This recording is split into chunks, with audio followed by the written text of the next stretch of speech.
Après un mois de repos, les bikers de Chibero-Telebista ont enfourché leur mobilette pour aller à la rencontre des Basques installés en Béarn.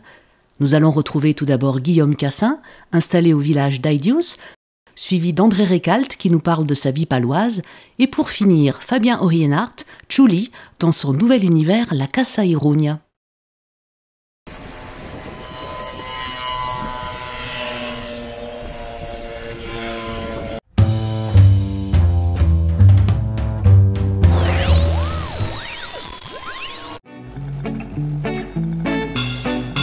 Chaque année, Chibero-Telebista et l'équipe des mobilettes nous amènent à la rencontre de Souletin. Après la découverte des bistrots de Soule, la dégustation autour des planchas et la rencontre des Souletins expatriés au Manèche, cette année, l'équipe des mobilettes nous amène à la rencontre de 3 Souletins expatriés au Béarn. Nous cheminons vers Ossas et le chemin des rois, sur les traces d'un célèbre prédécesseur nommé Henri IV, qui adorait promener son attelage royal sur ces chemins. Nous arrivons à Tardets et roulons au bord du Gave qui longe l'ancien chemin du tram et nous saluons à notre passage quelques festaires rescapés des fêtes et Maïté Pitreau, venue à notre rencontre.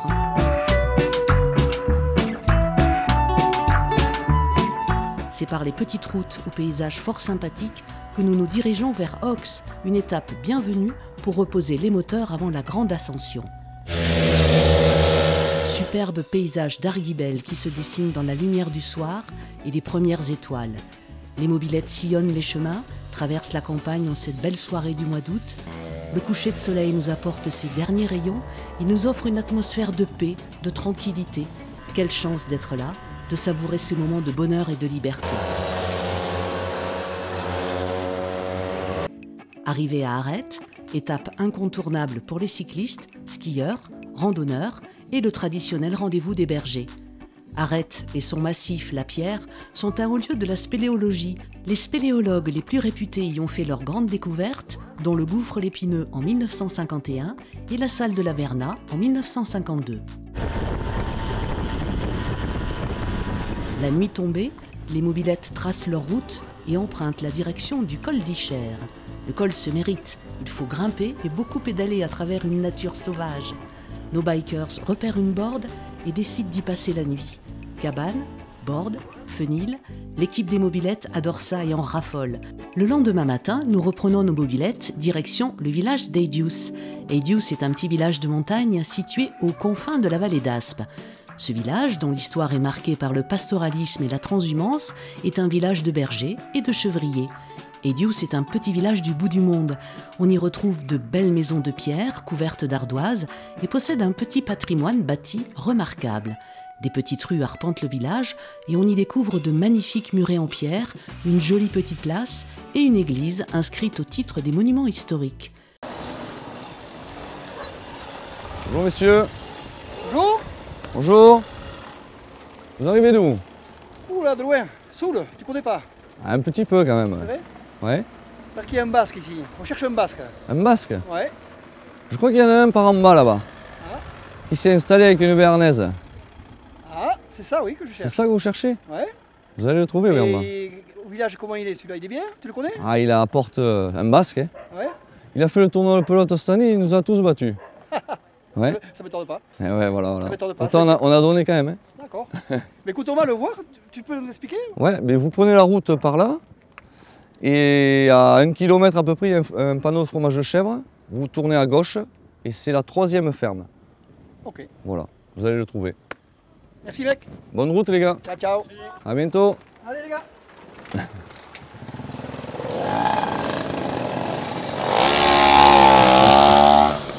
Avec nos mobilettes, nous cheminons vers la ferme Lancette à Aidius où un souletin, Guillaume Cassin, nous attend avec sa compagne Mathilde et le petit Charles.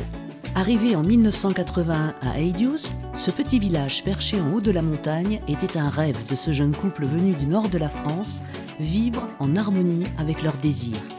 40 ans plus tard, leur rêve est pleinement réalisé avec un bâti d'exploitation et un élevage de plus de 250 chèvres. Leur fils aîné Thomas travaille avec eux depuis 15 ans. À son tour, leur fille cadette, Mathilde, vient de laisser son travail à Mauléon pour s'installer et perpétuer l'héritage de ses parents. Son amoureux Guillaume a lui aussi quitté la Soule pour les yeux doux de sa charmante banquière reconvertie en chevrière. Guillaume, comment es-tu arrivé dans ce beau pays? Mais j'ai rencontré mon Ambroise à Montléon là-bas et puis petit à petit j'ai commencé à venir ici parce que je faisais un peu de miel du côté de Montléon et j'ai commencé à transhumer mes ruches sur Ayus et voilà après on est tombé un peu amoureux de ce pays et après on a intégré le GAEC de la ferme de Lancette Voilà. Et vous avez eu un petit garçon, et on a eu un petit garçon Chose. qui nous a fait changer de vie. changé de vie. Changer de Ça. vie. Et on a décidé de venir travailler les deux sur l'exploitation pour pouvoir profiter pleinement du petit. Ta copine a arrêté son boulot à Montléon, elle est venue s'installer ici avec les chèvres, et toi tu as mené, je crois, une partie de miellerie. Et du coup, j'ai intégré le GAEC avec mes ruches. J'en ai pas beaucoup, j'ai quand même 150 ou 200 ruches, je crois. Ah, c'est pas beaucoup ça. Par rapport à un apiculteur professionnel, non. Ah ouais. Enfin, c'est Ouais, si. un supplément d'une autre activité. On ne pourrait pas vivre que de ça avec autant de ruches. On commercialise le miel en même temps que les fromages et ça nous a permis beaucoup de débouchés pour vendre le miel et c'est pour ça qu'on a eu beaucoup de demandes en miel comme on était reconnu avec les fromages. Et voilà, on fait un produit de qualité même en miel, je pense, et du coup les gens nous achètent beaucoup de miel. D'accord. Et donc alors miel et chèvres, et vous êtes combien de personnes à travailler sur l'activité alors? Vous êtes Alors, plusieurs associés?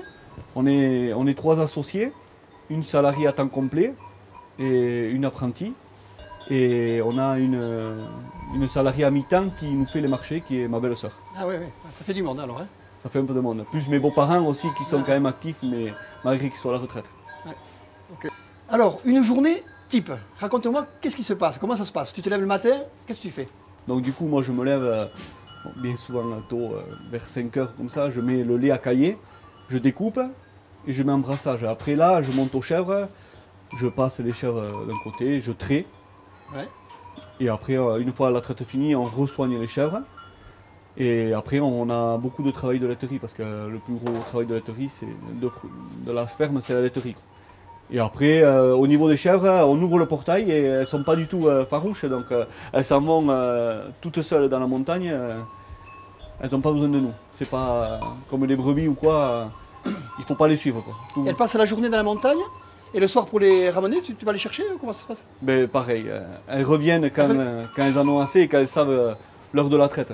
À 4h, 4h30, elles sont au portail. Si on a été fermer le portail, sinon elles sont ici. Ça fait que la journée, tu fais rien, quoi. Absolument rien. Mais je vous invite à venir travailler une journée avec nous. J'imagine, j'imagine.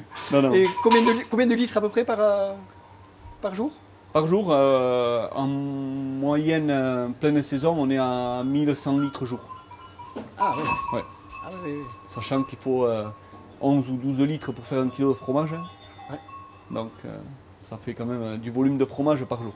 Ouais. Les chèvres sont traites 2 fois par jour, de janvier à octobre. L'alimentation est constituée de fourrage sec, foin, luzerne et céréales. L'hiver, le troupeau est maintenu à l'intérieur. Les chèvres sortent en montagne d'avril à novembre. Ça y est, là nous sommes dans la salle de transformation, avec cette grosse cuve, un peu impressionnante. Oui. Raconte-moi, comment ça se passe?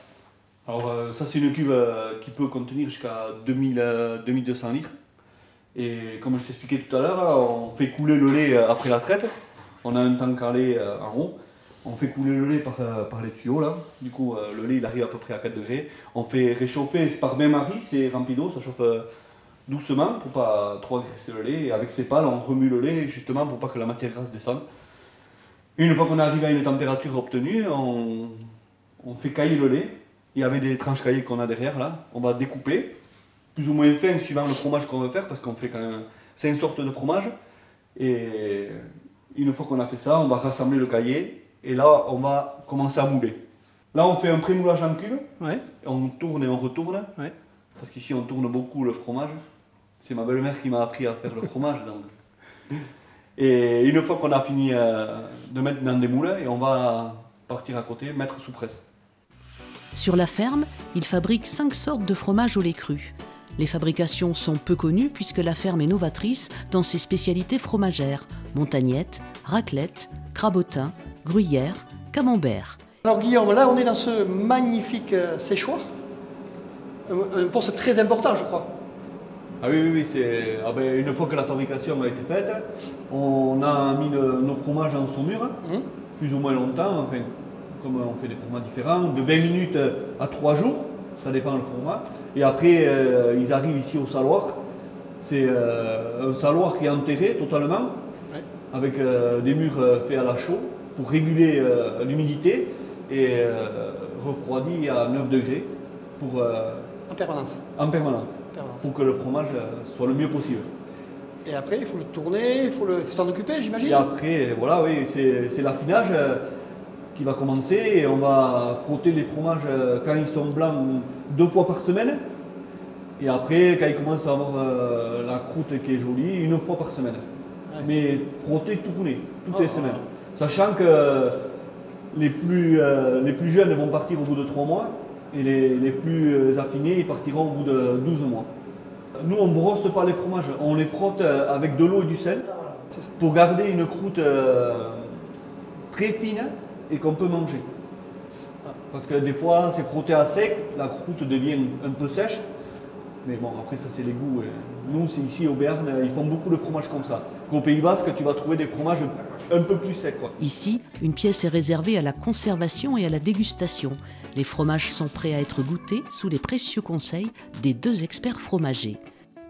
Moi, c'est Odile qui m'a tout repris ici. Et on a quand même la même façon de faire. On est beaucoup au visuel et au toucher. Du coup, on a un peu les mêmes gestes.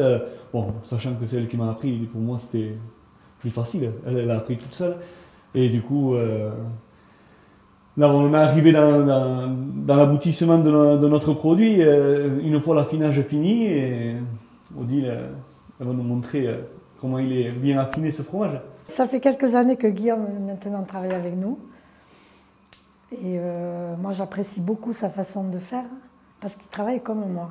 C'est empirique ce qu'on fait en fait. Il a travaillé déjà dans le bâtiment, donc il est habitué à toucher, à sentir.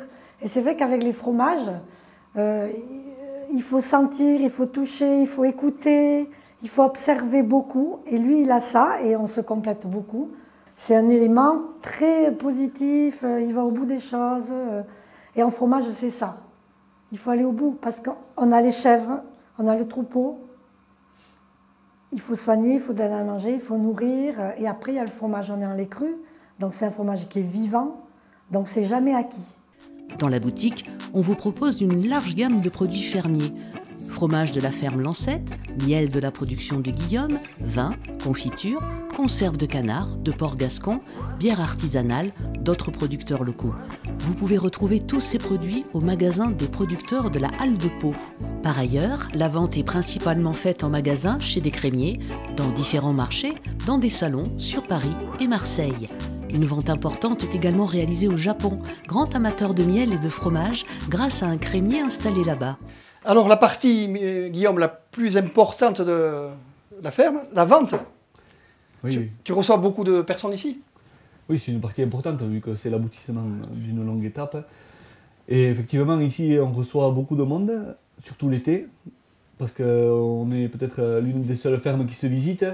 Et d'ailleurs, on invite tous les Souletins à venir nous rencontrer tous les jours de la semaine, à partir de 16h.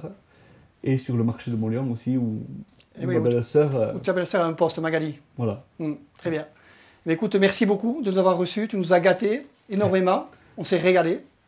Et maintenant, on va reprendre nos mouillettes pour repartir en Soule. Merci. Merci à vous.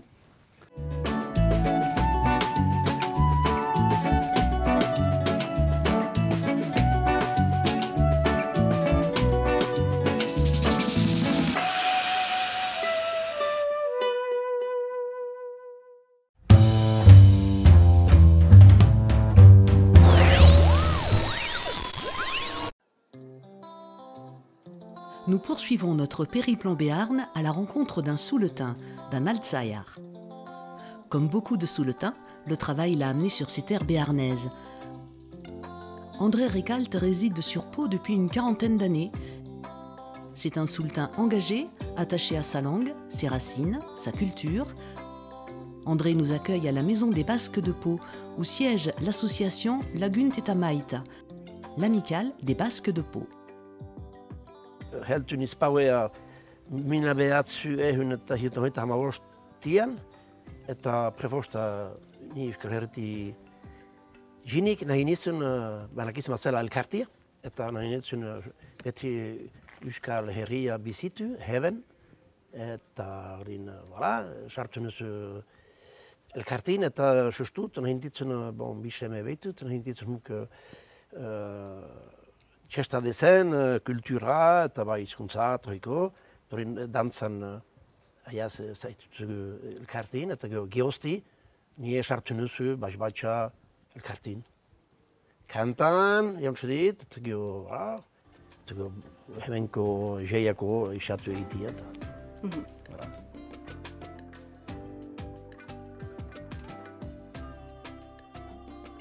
Egun hun André, anai tipia. Olympiar jokieko urhentuik, ohitizahik nula antolatzen hytin agereko okolian, eta hoikoro ohitazen haldeistaka. Eta sustut aita etzela kontent, belhara eta uskitzen beheion. Kunta esako, ai? Aga raita, hoi nurek eran eizu horako ohitzapenak eraitia, kunta zuekin nintzen, santimetro sola perx, eta hoiko, antolatzen ititzun, eta egin ohitzapen. Eta aita prefosta kesu, espezialen arraila gibeleti pusatzen, ze ohitzapenak. Joz guntutzen gaixo marraita. Eskerik hanitz, eta poten maiten dizut. Eta justoki haur denboa eta gazte denboa, nuli ganda alzain eta ibarreskuinin?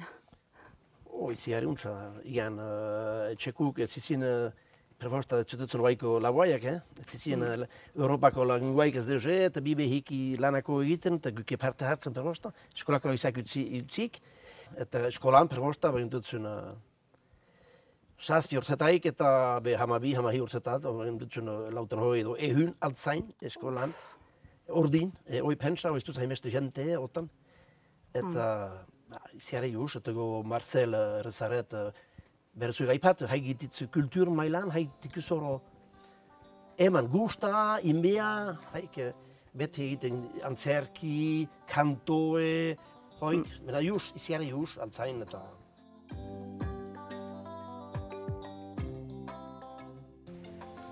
Egun hun André, saberi biarno xoko hortan.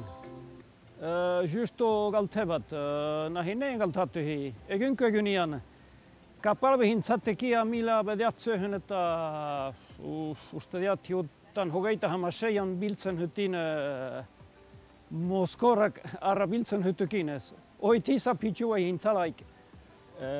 Nulle eretiatzen hintzan biarno hortat, Sibeun egun higatuik kant eta jei eta barrikade eta beste. Hyki hoitzapeni kortzaz. Ohinek untsa eta hiki nahi pitxu egin dezan, eta nahi anaia pitxu eginet. Eta uste diat, eta segure eta pitxu bakotxa nintzala eskuntuik. Ez duk izan, ez teatust izan den Baskada otan sortu diozti pitxu bat eskuntuik, eta ni eskuntuin nian, haurreiki, temazteiki, eta bestabai. Goizeti arratxila, eta lagunek, Baskada kaiek nian utzi nahi pauat sartzea, baina usteat banin hi oto bat, shobo bat, eta haiki iziari, manakian sigurtatu nian hogei kilometro mana habo egiten ahal, horrein, iskera eskuin, heltzen nian pauea, bai. Ohitzapen iziari hunak, eta hi alamedio preposta.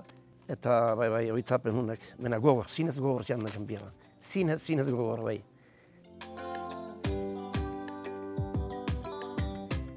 Eta pastoaletan parte hartu duk, André? Pastoal, bai, lau pastoal egin dit. Sancho, Zumarakarregi, Agota eta Joanikot, azkenik altzain. Oiherko, egin dit pastoal komiko, tragidiot, ahuskin gai herditan. Lagunt eta maitaikin ze ikusgarri genduzie? Ebe egin zugu ikusgarri Elkanon semeak, hua lehena, eta geho izarbide, Eta azkenik airrez airre hori dela hiurtu. Lau, usteko prosta kanto izan eskualde hanintxetan, herri hanintxetan. Alemania, Portugal, Hongri, berritan Portugal, Hongri, Kanada. Sortida hanitx. Festival hanitx bai.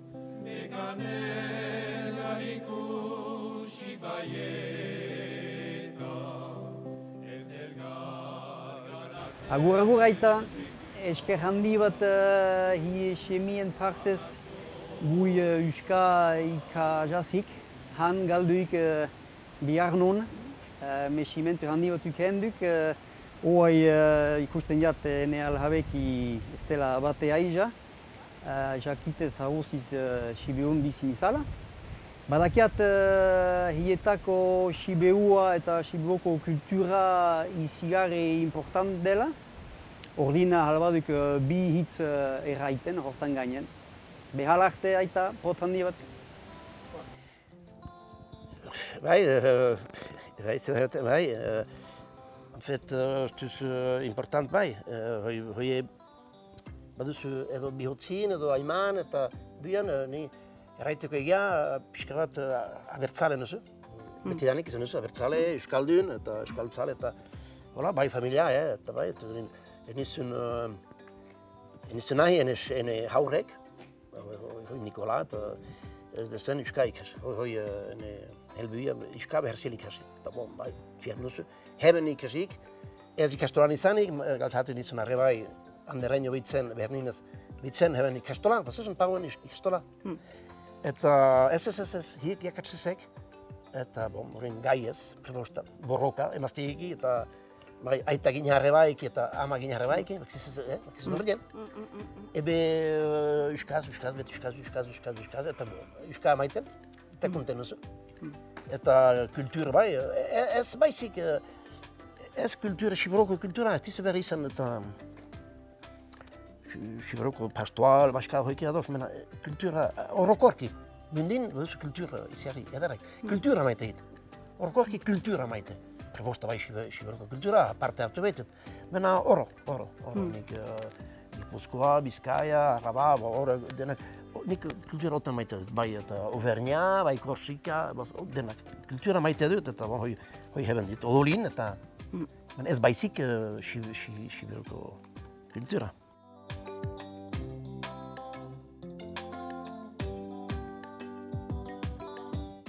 Eta mena konten nuzu, eta hoieki parte hartuik, pastoal eta maska eta dantzan, aibitia eta hoi kontent, bai. Hola, semik, haurrek. Biba, eta kausetuik. Kausetuik, bai. Hoi nahi dien egin meze, edo aldiena, estuta aldiena. Andre, eskertzen haigu, gu errezibituik eta parte hartuik. Nik bai, enizen uste, Julian eke hoi bernila bizitu. Eta anai arrebak eta semia gainerra hukuan ikusik, bai. Zerbait egiten dait eta esker zier. Zier sustut esker mila eta azkena, azken, ez da bu. Bo, dos, izan untxa eta berriz hart, Andre. Bai, izan untxa.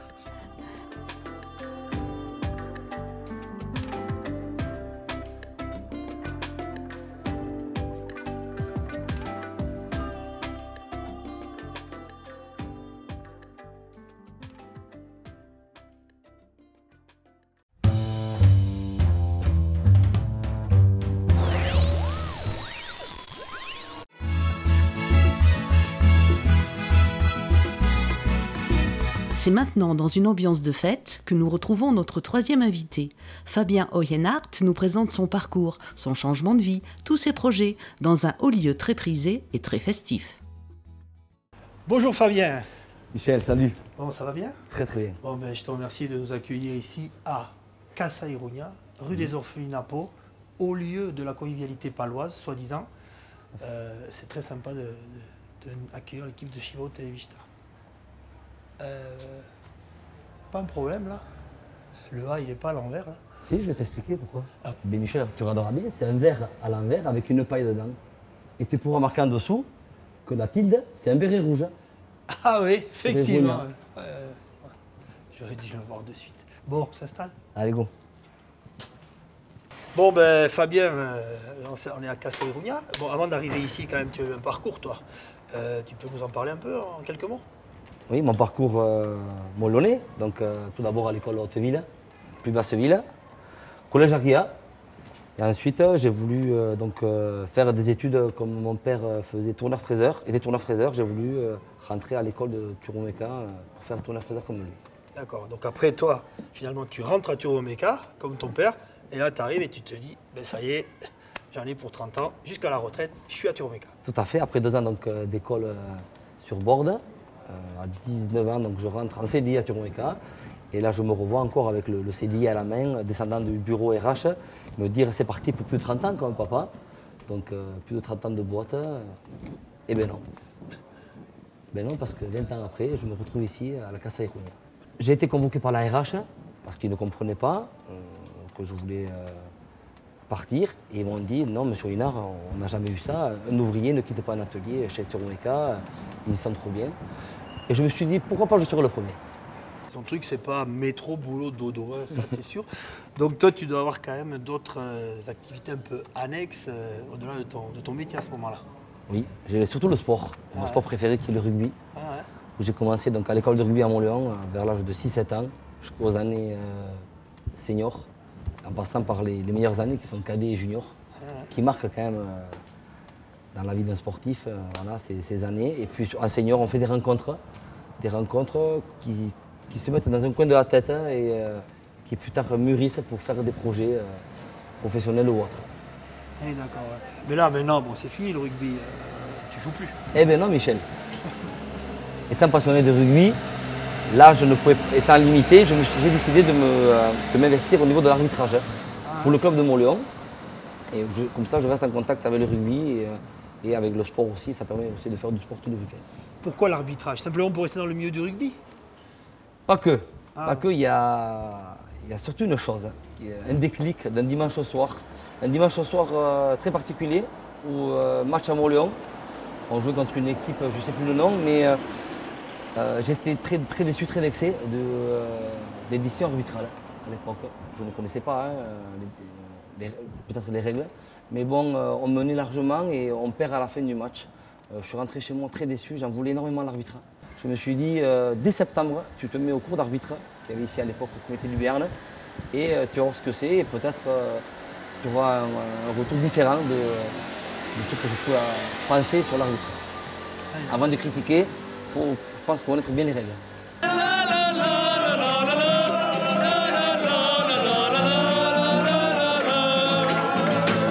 Le chant, la musique, je suppose que tu adores ça. D'ailleurs, tu joues de la guitare, non? Tout à fait, Michel. Et la guitare, c'est une passion depuis tout petit. Quand je voyais surtout le groupe de mon père, le groupe Orsadara, qui jouait, qui répétait dans les bars, restaurants, dans les fêtes en Soule. Je voyais cette guitare tenue par Amidou Castan. Et moi, je me suis dit plus tard que je voulais essayer cet instrument. Parce que c'était pour moi l'instrument qui donnait le la dans une chanson. On commençait par la guitare, les chants venaient après. Donc voilà pourquoi la guitare. Ah oui, et en fait, c'était un peu l'instrument leader. Tout à fait. D'accord. Parce qu'en fait, toi, la fête, c'est pas simplement l'animer, c'est aussi l'organiser qui t'intéresse. Tout à fait. Et pas que la faire. Donc l'organiser, c'est le plus important. J'ai commencé pendant mes premières années au comité des fêtes de la Hauteville en tant que membre, puis j'ai pris la présidence pendant 14 ans. Donc on a relancé plus ou moins les fêtes de la Hauteville avec tous les membres du comité. Je ne peux pas les citer, il y en a tellement, parce que seul on ne peut pas faire le comité des fêtes. Et pendant 8 ans, donc, j'ai cumulé avec la présidence des fêtes de Montléon. Les fêtes de Montléon qui s'essoufflaient dans les années 2000. Voilà, et j'avais plein d'idées, j'ai proposé mes idées, et avec un petit groupe, beaucoup moins qu'à Hauteville forcément, on a relancé donc, les fêtes de Montléon. D'accord, donc on dit nouvelle équipe, nouvelles idées. C'est quoi ce renouveau des fêtes? Tu peux nous donner quelques infos? Comme je t'ai dit, pour moi, les fêtes de Montléon s'essoufflaient. J'avais ma première idée qui est venue, c'est de changer la date des fêtes. Quand tu vois que beaucoup de Soulotins, amis, partaient aux fêtes de Pampelune en même temps que les fêtes de Montléon, c'était très dur d'accepter. Donc du coup, je me suis dit, l'année après, dès que je suis président, je change la date des fêtes, tout simplement. Je rajoute plus de musique, plus de concerts. Je rajoute de la tauromachie, tout ce qui était vache landaise, des enciros. Des enciros à Montléon. Des vaches landaises autour de la Croix-Blanche, des enciros qui partaient de l'église, qui arrivaient jusqu'à la limite de chez Tintin. Donc des enciros avec des taurillons bien sûr, hein. Donc avec sécurité, barrière, tout ce qu'il fallait. On a lancé tout ça et ça a ramené beaucoup de monde. En fait, personne ne t'appelle bien, tout le monde t'appelle Chouli. Ça, c'est plus qu'un surnom d'ailleurs, c'est un héritage. Oui, mon surnom Chouli, je l'ai hérité de mon père. Donc moi aussi on m'appelle Chouli. Mon frère aussi on l'appelle Chouli. Il faut savoir que c'était pas la peine de choisir des prénoms, parce qu'on nous appelle tous Chouli. D'ailleurs pour mes enfants, j'ai 2 garçons, j'ai choisi 2 prénoms, mais je pense que plus tard on les appellera aussi Chouli. Et tu sais d'où ça vient ça? Oui, je pense savoir. Ça vient de mon père quand il était bébé en fait. Ma voisine, la voisine de mon père était d'origine espagnole, parlait très mal le français et disait toujours à ma grand-mère, il est où Chouli Chouli? Il est où le Chouli Chouli garçon? Elle voulait dire joli, joli, il est où le Chouli Chouli? Ah d'accord. Tout simplement. C'est un mauvais français. Et comme quoi ça perdure dans le temps. Ouais. Et le tchou pour la consonance basque. D'accord. Bon, Fabien, on va un peu parler du présent là. Là, on est vraiment au cœur de Casa Iruña, avec tout ce que tu nous as raconté jusqu'à présent. Tu as quand même vécu des moments assez intenses. Et à ce moment-là, l'usine s'éloignait peut-être un peu de ton idéal de vie. Et c'est peut-être pour ça qu'aujourd'hui, on est là, ici, ensemble, dans cet établissement. Tout à fait. Je pense que dans un coin de ma tête, c'est une continuité de mes années au comité des fêtes de Hauteville et Basseville, où j'aimais donc recevoir important le repas autour d'une table, de moments musicaux. Donc j'aimais recevoir et aussi un petit clin d'œil ici à ma mère qui aimait tout le temps qu'il y ait du monde à la maison, autour de repas et de bons vins et de chansons. Donc du coup je me suis dit que Turomeka c'était pas ça, j'avais fait le tour, que de reprendre donc un bar, bodega, restaurant avec donc mon ami Lucas, c'était une bonne idée. Et concrètement, ça s'est réalisé comment? Ben, comme je te dis, mon ami Lucas, ce qui est marrant, ça s'est réalisé un petit matin, au fête de Pampelune, alors qu'on rentrait de cette très très belle fête qui nous tient à cœur tous les deux. Je lui ai dit que j'allais l'aider à reprendre la Casa Iruña et qu'on allait remonter tout ça ensemble. Et j'étais motivé, que j'arrêtais donc sur Safran, Turomeka pendant 2 ans pour me lancer à fond ici. Fabien, j'ai de suite vu qu'il avait une appétence pour ce métier et pour la nuit. Et quand il m'a parlé de venir ici avec moi à la Casa Iruña, je n'ai pas réfléchi plus de 2 secondes pour lui dire oui, allez, on fonce tous les deux, t'es fait pour ça.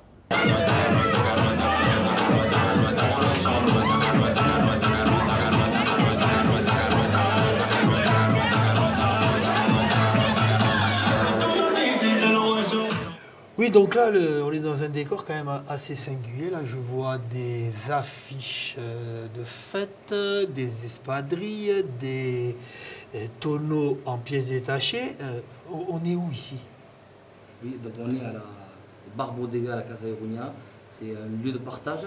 On part surtout des repas, des tapas chauds, des tapas froids, des bons vins. Et il faut surtout qu'il y ait de la musique, de la bonne musique. Que ce soit la musique guitare ou alors des chanteurs sans instruments qui viennent occasionnellement chanter ici chez nous. Mais c'est surtout un lieu de restauration de 19h jusqu'à 23h et après on passe en mode bar jusqu'à 2h du matin.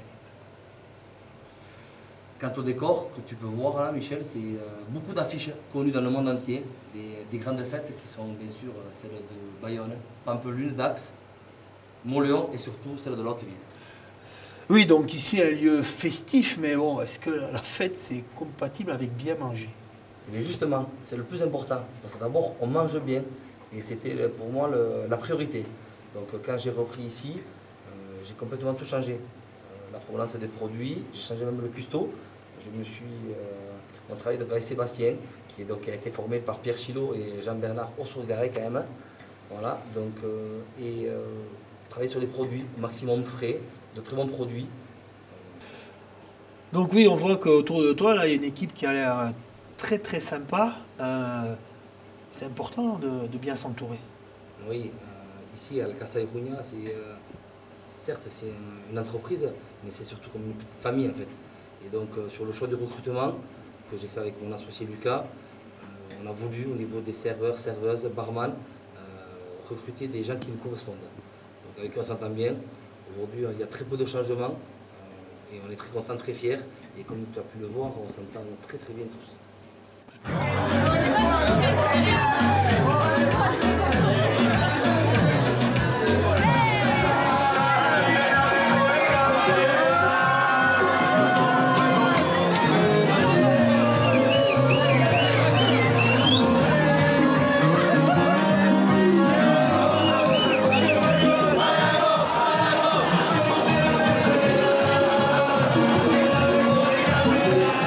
Qui c'est qui vient à Casa Iruña? On a de nombreux publics, mais c'est surtout un public sport collectif, qui faisait le rugby, bien sûr. Il peut y avoir aussi du hand, basket et foot, mais beaucoup branchés rugby, ainsi que des jeunes palois qui viennent pour s'amuser. Oui, pas de Souvetin, quoi. Ah si, Michel. Chaque week-end, j'ai droit à mon lot de Souvetin. Et puis, on les reconnaît. Pourquoi? Moi, je pense, en plus, qu'ils parlent plus fort que les autres, c'est eux qui chantent, et c'est surtout eux qui sont les plus durs à faire sortir à 2 h du matin. D'accord, très bien. Quel conseil tu donnerais à quelqu'un qui voudrait changer, comme ça? Moi, je me dis que déjà, si la personne pense à changer, c'est qu'elle va devoir changer. Si on est bien dans un boulot, on n'y pense pas. Du moment qu'on pense à changer, c'est qu'au fond de soi, il y aura du changement. Et donc toi, l'usine, là, c'est fini, c'est définitif? Non, Michel. Moi, l'usine, il me reste encore 2 mois pour décider. Jusqu'au 13 novembre 2021. Le petit souci que j'ai, c'est que je pense que même le 12 novembre minuit, je ne connaîtrai pas encore ma décision. C'est bien. Non. Bon, bah, écoute, merci beaucoup Fabien. Et puis maintenant, tous. Place à la fête. Et tu vas voir ça un peu. Tu vas voir.